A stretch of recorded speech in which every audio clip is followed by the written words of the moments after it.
Just seems like on this show I have to defend Tom Brady to all ends. Rob Parker's always hammering on him. Nick Wright, you would think Nick is very smart. New England Brady beat his Chiefs. Yet again, I look on my paper, and it looks like Tom Brady salvos are coming. So my friend Nick Wright via the Cowherd Global Satellite Network. All right, let me guess. Tom Brady's a bad guy with that new... I can't even get it out. Go ahead. Where did Brady screw up? No. He didn't screw up at all. You think I'm a Tom Brady hater. I'm not. I just foolishly thought he wasn't going to, in the last 3 years, execute the greatest comeback in Super Bowl history at age 39, then win the league MVP at age 40, then win another Super Bowl at age 41. I didn't think that was going to happen, so now I'm lumped in as a hater. But on this one, I am all on Tom Brady's side.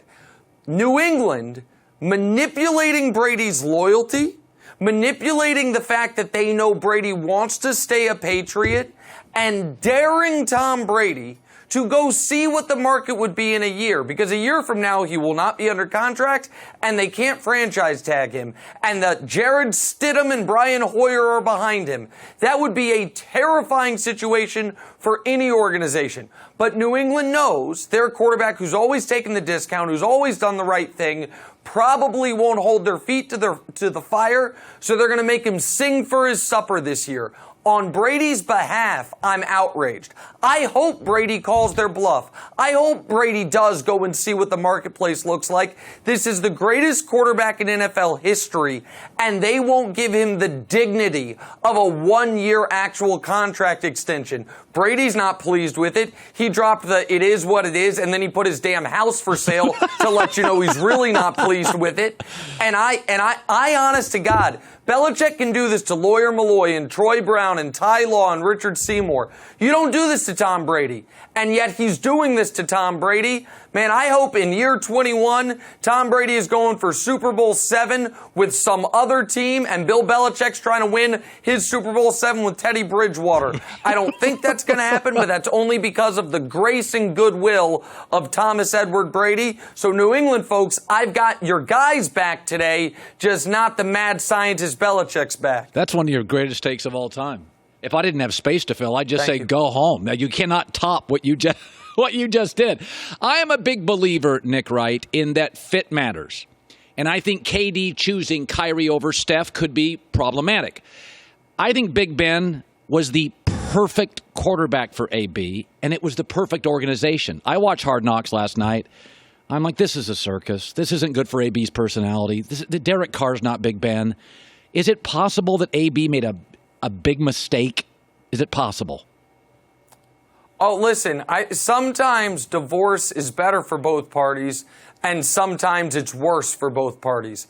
I think this is the latter rather than the former. I think both Big Ben and Antonio Brown would have been far better served to work it out. Antonio will never play with a quarterback as good as Big Ben again. Big Ben now will spend the final years of his career with Juju getting double-teamed, trying to turn one of the James Washington or the kid Deontay, who they drafted this year, into someone.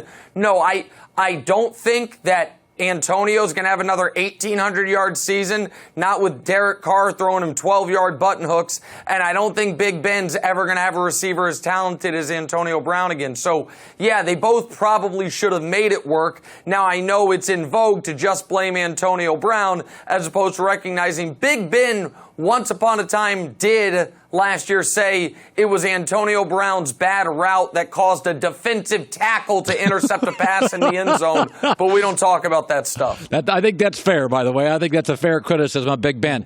Listen, Cowboys have an early schedule that is it's pretty grooved for 3-0, rebuilding teams. Their offensive line now is healthy. They've produced 3 different 1,000-yard rushers when healthy. I think Dak's getting better. Amari a full season off working with Dak.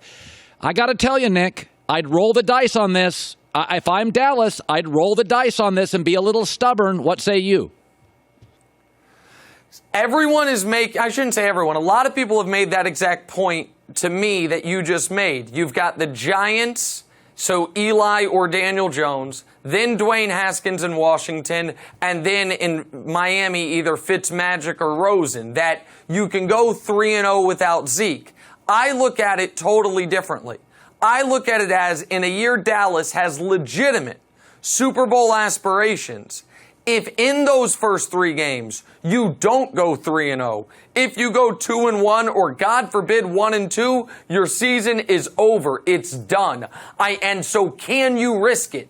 Can you roll the dice that on the easiest stretch of your season, you're not going to have your best player?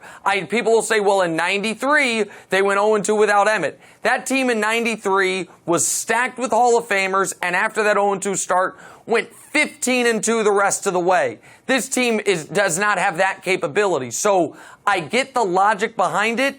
I honestly would rather start without Zeke if I was in New England. Probably going to lose that game either way, take him to the wall. Now it's a game against the Giants.